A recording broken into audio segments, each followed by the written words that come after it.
Fala galera, beleza? Lá no começo das aulas de cartografia, falei muito para vocês, a gente ia falar sobre mapas, de um pouco de histórico de mapas e também indiquei para vocês que hoje a gente tem uma tecnologia muito grande associada então aos mapas, à produção dos mapas. Hoje a gente tem também o GPS, né, o sistema de posicionamento global, a gente tem sistemas de informação muito importantes para a cartografia que são fundamentais para a produção dos mapas, né? E de todas aquelas informações que a gente viu até agora, são bastante utilizadas, mas se agregou a essas informações uma grande tecnologia, tá? Então, a partir de agora, a gente vai falar um pouco nas próximas aulas sobre tecnologias associadas e utilizadas então na cartografia, tá? Então, são tecnologias modernas associadas à cartografia, tá? Hoje a gente tem, por exemplo, as tecnologias associadas aos satélites, aos computadores, às câmeras digitais e a própria internet e a própria utilização dessa tecnologia da informação, da comunicação, elas são fundamentais para nossas produções dos mapas e produções de localizações hoje, né? Quem de nós não utiliza, por exemplo, a partir então dos smartphones, a tecnologia de localização, a geolocalização, ela é utilizada, por exemplo, para a gente se deslocar, né, nos espaços urbanos, nos espaços rurais. Elas são utilizadas para a agricultura, para a indústria, para o comércio e serviços. Elas são utilizadas em vários momentos da nossa vida, num aplicativo de recebimento de comida, num aplicativo de localização, num aplicativo de trânsito como o Waze, como o Google Maps, enfim, tá? A gente tem hoje uma larga utilização das tecnologias relacionadas aos mapas, das tecnologias relacionadas à informação do nosso planeta. Tá? Isso se aprofundou muito mais nas últimas décadas. Cada vez mais a gente vai ter então tecnologias associadas então à tecnologia aeroespacial que vão ser fundamentais na produção de mapas, que vão ser fundamentais na nossa localização, que vão ser fundamentais inclusive para a organização econômica, social também, por que não, do mundo atual. Tá? Então, as tecnologias dentro da cartografia hoje são fundamentais, não só para a produção de mapas, como nosso posicionamento, como para planejamento do espaço terrestre e do espaço geográfico, portanto, de forma geral, então, a gente vai utilizar de tecnologias que são importantes hoje para nossa vida, inclusive, tá? É importante eu dizer também, para começo de conversa, que essas tecnologias, grande parte delas foram criadas dentro de um contexto da Guerra Fria, em que os Estados Unidos e a União Soviética, ambos os países mais poderosos durante a Guerra Fria, eles investiram muito numa tecnologia aeroespacial. Os Estados Unidos a partir da NASA, a União Soviética também a partir da sua empresa estatal aeroespacial também, né? Eles conseguiram, por exemplo, chegar até a órbita da Terra e trazer grandes informações para a gente. Tá? E após a Guerra Fria, muitos outros países começaram a também produzir as suas tecnologias aeroespaciais. A gente tem os países europeus industrializados, a própria China também, com um país que tem uma extensão econômica também grande, ela investe muito nessa tecnologia aeroespacial. A gente tem a Índia e, pasmem, até o Brasil tem também investido em tecnologia aeroespacial. O Brasil tem, inclusive, um satélite artificial, que é esse que está aqui nessa imagem, que é o Cibers. Tá? É um satélite sino-brasileiro, que é um satélite então que foi feito em associação com a China, e é um satélite que é bastante, que traz imagens para a gente do nosso território, muito importantes, inclusive importantes para a questão do desmatamento, que é algo urgente, algo fundamental para o Brasil. Tá? Então a gente tem também um investimento em tecnologia aeroespacial também no Brasil. Então vejam só que houve uma evolução muito grande durante a Guerra Fria com a União Soviética e Estados Unidos, mas após a Guerra Fria e com o próprio mundo multipolar que a gente tem hoje, a gente tem vários outros países que têm ações relacionados a essa tecnologia aeroespacial e também de localizações, de produção de mapas. E, mais recentemente, até empresas hoje estão investindo, empresas privadas especificamente, estão investindo também nessa tecnologia de localização, essa tecnologia aeroespacial. Tá? Então, de fato, há grandes transformações, então, para a produção da cartografia e para a produção desses mapas nessa tecnologia aeroespacial, e vamos lá falar um pouco sobre elas. Então, graças a essas tecnologias dessa informação criadas então pelas atividades humanas de tecnologia nos últimos anos, é possível hoje a gente coletar os dados do planeta, do espaço terrestre, processar também esses dados, né, a partir então de softwares de processamento de imagens que vão ser visíveis para a gente, que vão ser importantes para a gente planejar também algumas ações, como de agricultura, de indústria, enfim. Tá? Então, abre novos horizontes para a gente dentro da cartografia, da ciência geográfica e especificamente das técnicas da cartografia, abrindo várias outras possibilidades. Se antes a gente tinha os mapas feitos à mão, no passado a gente estudou um pouco de história dos mapas, a gente vai ter também hoje esses mapas sendo produzidos a partir de softwares de computadores que são advindos então dessas imagens de satélite. Tá? Então a gente tem aqui ações diferentes para a produção desses mapas. Bom, gente, é uma primeira tecnologia que a gente precisa falar que é fundamental para essa produção de mapas de várias ordens, por exemplo, como de desmatamento, como de catalogação de rios, enfim, sobre questões também da agricultura. Um dos principais tecnologias fundamentais para a gente produzir mapas hoje é o chamado sensoriamento remoto. Tá? Essa tecnologia ela tem esse nome porque ela utiliza as imagens, ela tem a obtenção de imagens e dados da superfície terrestre através da captação e do registro da energia refletida e emitida pela superfície, sem que haja o contato físico, então, entre o sensor e a superfície estudada. Então, a gente tem aqui, por isso que ela é chamada, então, de sensoriamento remoto, porque ela tem o sensor que fica acoplado em em um outro espaço, que fica acoplado a um determinado equipamento, e acaba tendo contato a partir desse sensor, então, com a superfície estudada a partir de ondas do espectro eletromagnético, então. Tá? Então, a gente vai ter aqui, por exemplo, esses registros, esses sensores, diferentes tipos de sensores que vão estar atuando no sensoriamento remoto, eles vão ter, por exemplo, eles vão utilizar como exemplo o próprio olho humano, tá? Que é um tipo de sensor. A gente vai captar, então, as cores, a gente capta, então, a partir da luz, né? Que é refletida sobre uma determinada superfície ou é refletida sobre determinado móvel, determinado local, e aí é refletida para os nossos olhos. Então, o sensor ele funciona dessa maneira, tá? Ele de fato ele tem uma sensibilidade em relação a essa luz que é refletida, a essa energia que é refletida para o sensor, tá?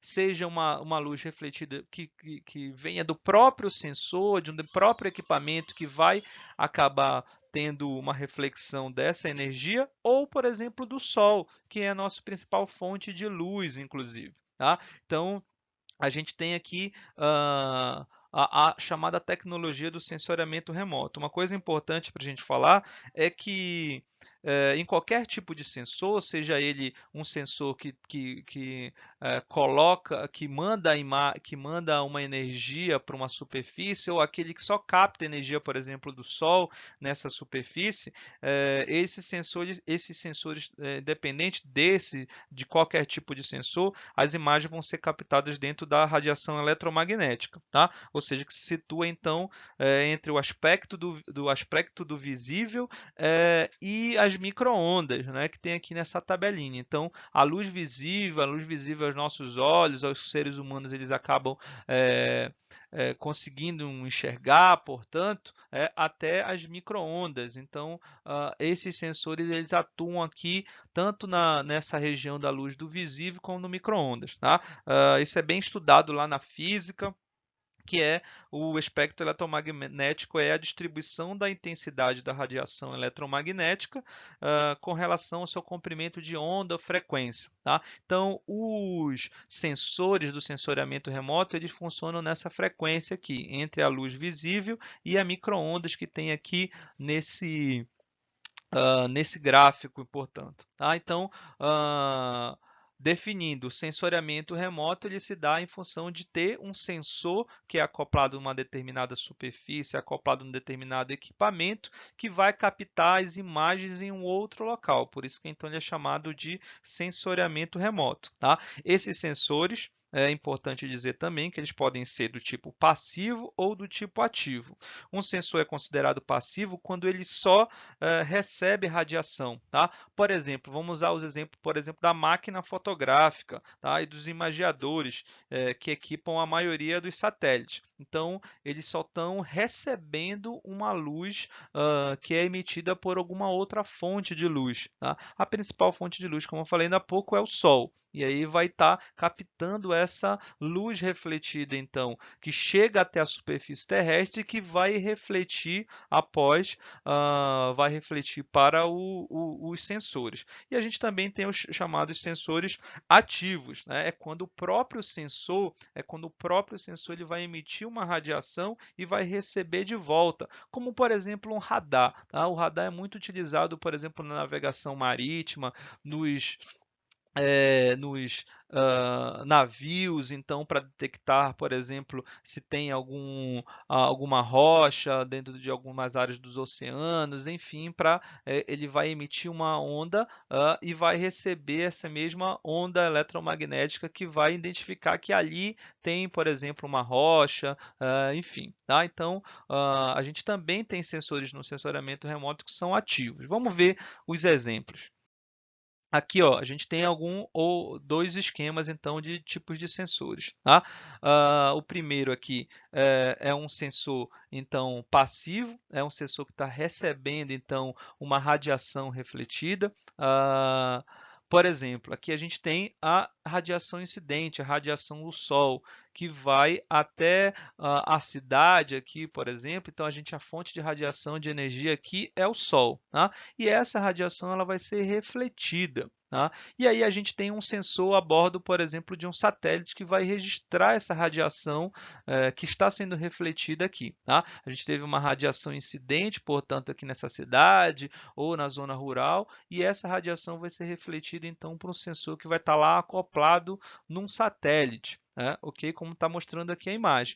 E depois essa imagem, toda essa informação vai ser transmitida, por exemplo, a partir de uma transmissão de um sinal para uma antena de recepção num determinado local. Né? Vamos pensar, por exemplo, a NASA, quando ela tem os seus satélites de informação então geográfica, satélites de informação de objetos no plano, no solo, determinadas montanhas, enfim, eles vão receber essas informações, os satélites vão receber essa radiação e a partir então dessas tecnologias vão ser processadas essas informações e enviadas então, por exemplo, para a NASA ou enviada para uma outra empresa de manipulação de imagens, por exemplo. E aqui, né, nesses lugares, a gente vai ter então o processamento da imagem e a feitura da imagem a partir dessas informações de sensoriamento remoto. Tá? Então a gente tem, por exemplo, um radar, ele pode estar acoplado a um avião, por exemplo, ou a um satélite que vai emitir essas micro-ondas, tá? E elas são refletidas de volta pela Terra. Tá? Então, a partir permitindo então o registro de uma superfície pelo mesmo equipamento também. Olha só aqui nesse esquema de sensoriamento remoto ativo, tá? Que está bem aqui ao lado. Tá? A gente tem, por exemplo, um avião com um radar acoplado aqui que vai estar vai emitir as ondas, vai ter uma emissão de ondas e vai receber essa faixa, essas informações aqui. Vejam que nesse caso, aqui nesse esquema de sensoriamento ativo, ele é diferente do passivo. Aqui no passivo ele só está recebendo a radiação refletida, por exemplo, pelo Sol. Tá? Nesse caso, ele está recebendo, ele está emitindo uma radiação e recebendo essa radiação de volta. Tá? Qual é, quais são os pontos positivos e negativos? Esse aqui, por exemplo, que está acoplado num satélite, gente, passivo, ele está lá na órbita da Terra, está em movimento, ele vai receber informações a todo momento, vai ter grandes informações sendo colocadas ali ao longo do tempo. A gente vai ter informações ao longo do tempo. Tá? Sobre esse, por exemplo, esse sensoriamento de remoto passivo. Tá? Aqui, já nesse caso, ele vai ter um esquema de sensoriamento remoto ativo, ele vai ter que estar emitindo onda e recebendo essas ondas. Então, ele acontece num determinado momento, que vai ser registrado uma hora, um dia, que foi registrado aquelas imagens. Tá? Mas ele não vai ter, então, uma sequência, portanto, de dias, meses, enfim, como tem, por exemplo, esse outro sensor. Tá? Mas esse esquema de sensor remoto ativo, ele, por exemplo, tem um ponto bastante positivo. Ele, por exemplo, não vai depender de um tempo ruim, de uma quantidade muito grande de nuvens que vai impedir, por exemplo, a chegada da radiação do Sol num determinado objeto que vai ser captado. Aqui ele mesmo está emitindo essas ondas e não está dependendo, por exemplo, da radiação do Sol, de radiação refletida. Tá? Ele mesmo está, então, nesse tipo de sensoriamento remoto ativo, aqui a gente vai ter, então, não vai depender, por exemplo, de questões climáticas. Tá? Então, ele tem esse grande ponto positivo aqui. Tá? Então, se a gente quiser registrar imagens com pouca luminosidade ou que não vai ter imagens nítidas, por exemplo, aqui no caso do sensoriamento passivo, ele vai estar dependendo da luz do Sol, da chegada da luz do Sol até a superfície da Terra. Aqui, nesse caso de sensoriamento remoto ativo, a gente não vai ter essa dependência, portanto. Tá? Então, essa questão é muito importante então, dentro dessas possibilidades de sensoriamento. Tá?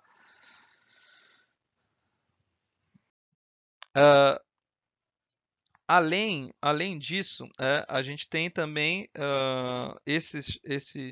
no outro caso, a gente também tem outros tipos de sensoriamento que são importantes, que ao longo da história foram muito importantes, tá? São aerofotos ou as imagens satélites, elas vão ser fundamentais para a gente produzir cartas, plantas, né? Todos aqueles aspectos de mapas e cartografias que a gente já falou, tá?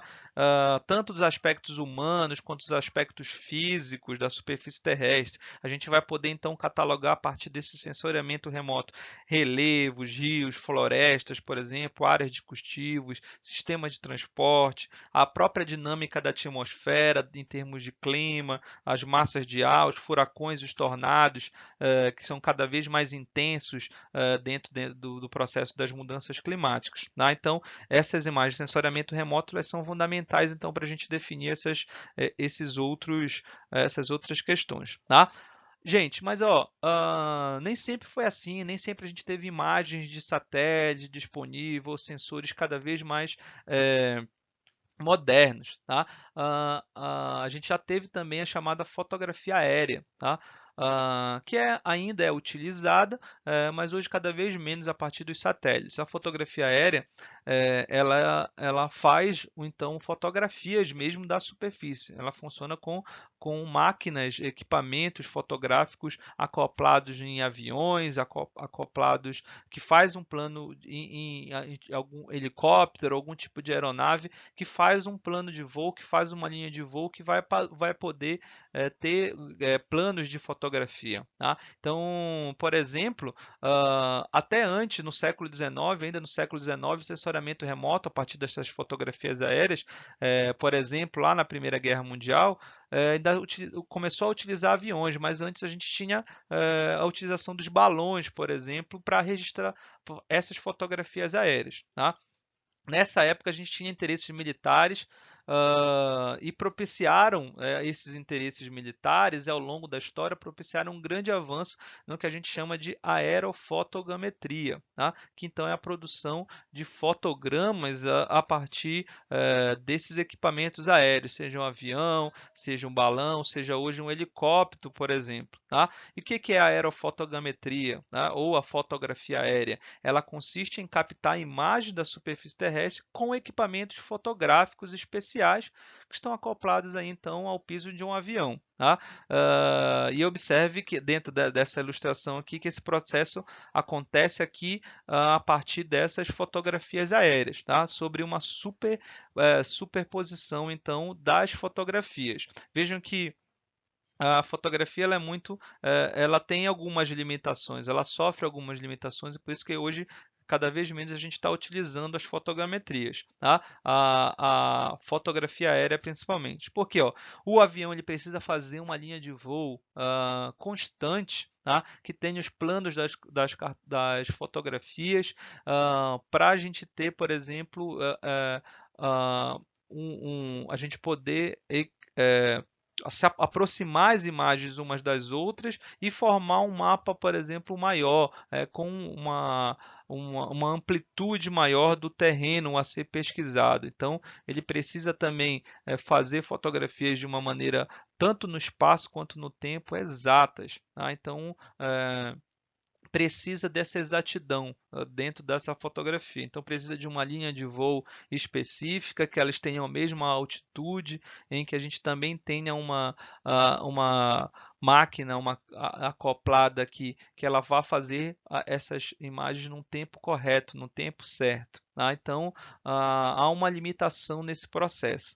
Mas ela tem também questões positivas. A fotografia aérea, por exemplo, a gente pode ter ela tem imagens nítidas, mais aproximadas do que, por exemplo, a do satélite. Então, ela foi fundamental nas universidades. Eu mesmo, durante a universidade, eu tive contato com algumas fotografias aéreas e tinha uma nitidez muito grande. Os equipamentos fotográficos eles eram específicos, não eram necessariamente aqueles equipamentos fotográficos que a gente tem em mãos ou no próprio smartphone. São equipamentos fotográficos específicos para esse registro de imagem, que são fundamentais, que são caros até também há muito tempo. Fazem essas imagens. E uma coisa bacana dessas imagens é que se a gente tirar e acoplar essas duas imagens, a gente pode ter, por exemplo, uma imagem em 3D, obviamente utilizando equipamento. Lá na universidade eu cheguei a utilizar um equipamento que a gente conseguia, a partir de uma espécie de binóculo, a gente conseguia ver, por exemplo, o relevo ou a camada de árvores de determinado local. Então, a fotografia aérea, quando ela junta as duas imagens, e mais a utilização de um equipamento, ela propicia que a gente vejam, por exemplo, fotografias em 3D já há muito tempo. Tá? E esse é um princípio que é utilizado, por exemplo, nos sensores hoje mais atuais, mais modernos, inclusive. Então a gente tem essas fotografias aéreas, elas são importantes, tá? Elas são hoje cada vez mais sendo feito com câmeras digitais, os equipamentos de restituição são cada vez que juntam essas imagens são computadorizados, os softwares eles ajudam a juntar, por exemplo, essas imagens, tá? Então elas são importantes, por exemplo, para os mapas topográficos. Lembra dos mapas topográficos que eu falei para vocês, que mostram então os relevos, tá? A aerofotogrametria ela é importante para isso, porque ela tem um acoplamento então de imagens que vai propiciar, por exemplo, dentro dessa união de imagens de dois pontos de vista diferentes, como a gente tem aqui, ó, imagem de dois pontos de vista diferentes, tá? Ela vai propiciar uma imagem em três dimensões para a gente, tá? Exatamente porque ela vai estar tirando foto de um determinado ponto de dois pontos de vista diferentes. Se a gente analisar, a gente faz isso com os olhos, né? A gente tem dois sensores aqui, portanto, tá? Cada sensor ele tem um ponto de vista diferente, tá? por isso que a gente consegue, por exemplo, distinguir muitas coisas em 3 dimensões. Tentem fazer um exercício utilizando apenas um olho, a gente vai ter principalmente a largura e o comprimento então de um determinado objeto. Mas se a gente utiliza os 2 olhos, os nossos 2 sensores, olhando para o mesmo objeto de 2 pontos de vista diferentes, a gente vê a espessura desse objeto. E é uma coisa que é importante, por exemplo, aqui na fotografia aérea, que é fundamental na fotografia aérea, que a gente olhou aqui de 2 pontos de vista diferentes. Vejam que aqui, ó, nesse exemplo aqui a gente tem 2 imagens. O mesmo avião produziu 2 imagens. E dentro desse aspecto aqui, dessa superposição entre as 2 imagens, a gente vai ter, e tinha já há muito tempo, desde lá do século XIX, durante o século XX também, a gente vai ter a superposição de 2 imagens, e isso vai propiciar a gente ter 2 dimensões, então, na chamada fotografia aérea. Ok? E hoje a gente tem, obviamente, as imagens de satélites. São os exemplos mais conhecidos da utilização de imagens de satélite que a gente tem hoje é a previsão do tempo. Tá? Muitos dos telejornais que a gente vê, que a gente também lê na internet, utilizam essas imagens de satélite para previsão do tempo, para verificar como está a ocorrência. Quem nunca viu aí nos jornais da vida, né? Das grandes TVs abertas e fechadas, a gente tem aí as imagens do deslocamento de massas, por exemplo, de ar, né? Um deslocamento dos próprios ciclones naturais, a gente possibilita então a partir dessas imagens satélites a obtenção então dessas imagens, sobretudo para a previsão do tempo, mas para diversas outras categorias. E hoje a gente tem imagens de satélites, sistemas de satélites de vários países, de vários lugares.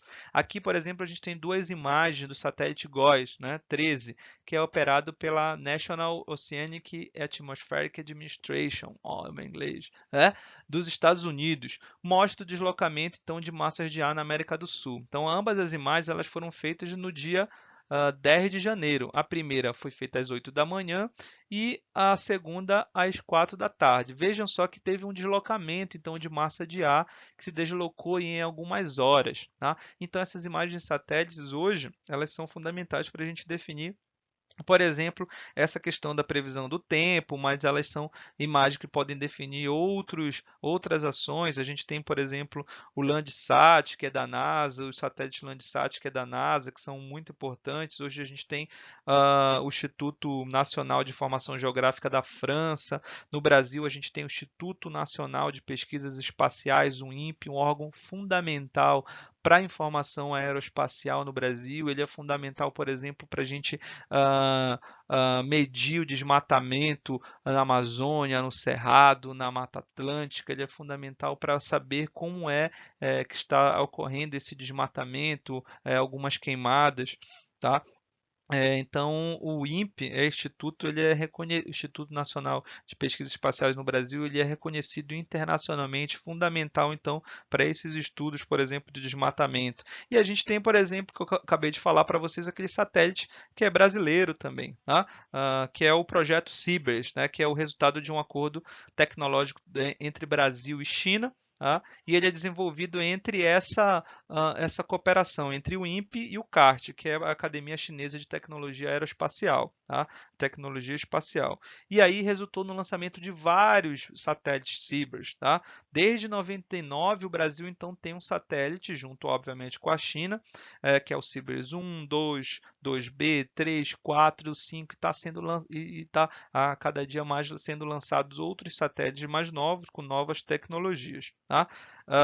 E obviamente eles vão sendo em operação. Em 2016 a gente tinha apenas o CIBERS 4, estava em operação ainda. Tá? E o CIBERS ele é importante, por exemplo, para a gente ver essas imagens dos desmatamentos no Brasil. Tá? Mas vejam que aquilo que começa então, ou que se aprofunda durante a Guerra Fria com Estados Unidos e União Soviética, hoje ela chega a diversos outros países, inclusive países em desenvolvimento ou países, como vocês queiram chamar, subdesenvolvidos, que chegam agora também com também com uma imagem de satélite, com um sistema de satélites. Então, cada vez mais países e até empresas, como eu falei no início da aula, estão utilizando essas imagens e lançando satélites aeroespaciais que vão ser fundamentais para a gente ter a previsão do tempo, para a gente ver o deslocamento das massas de ar, são fundamentais para a gente ver questões de agricultura,